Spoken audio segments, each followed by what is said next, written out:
Hello everyone, ito po si Cathy. Ayan, magandang araw po sa lahat. Ipapakita ko po sa inyo mga design na yari ko ng basahan or doormat. So ito guys, yung mga gawa ko, mga yari ko. So ito ay i-deliver na ngayon ni Papa Boy. So ito, bago ko balutin, ipapakita ko yung mga kulay. Ayan siya guys, yung mga design ng ating doormat. Ayan. So, ito po ay mga order na. So, isasabay na ni Papa sa work niya kasi halos kasamahan niya sa trabaho ang nag-order nito sa akin. So, pinupost ko lang po siya sa social media. Tapos, through messenger, nagchat-chat sila sa akin to order. So, ayan. Order sila. So, thank you sa mga nag-order. Support na rin po sa aking pagbabasahan. Ayan.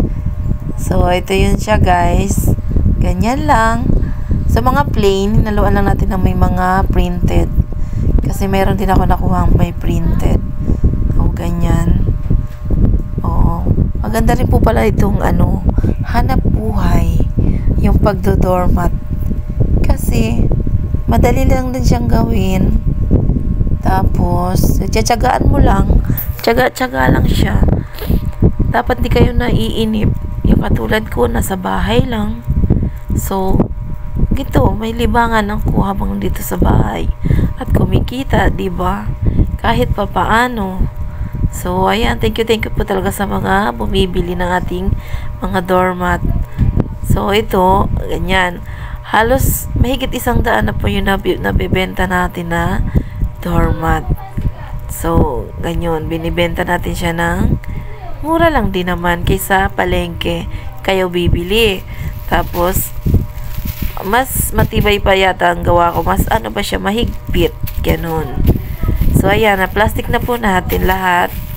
Ayan. Para pagkuha po doon ay nakabalot ng kanya-kanya. So, ito ay 6-6 yung nakabalot. Kapag tatlo lang po guys, tinatali ko lang po siya. Ayan, para sulit naman ang paggamit ng plastic. Kasi binibili din natin yung plastic. Alam mo na, negosyante. Kailangan tipid-tipid. So, ayan. Ikakarga na yan sa motor ni Papa. Tapos dadalhin niya. So, ito muna pala. May mga tira pa akong tela.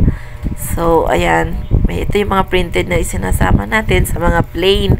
Actually, itong parang tie-dye na hindi ko pa nagagamit. Ayan.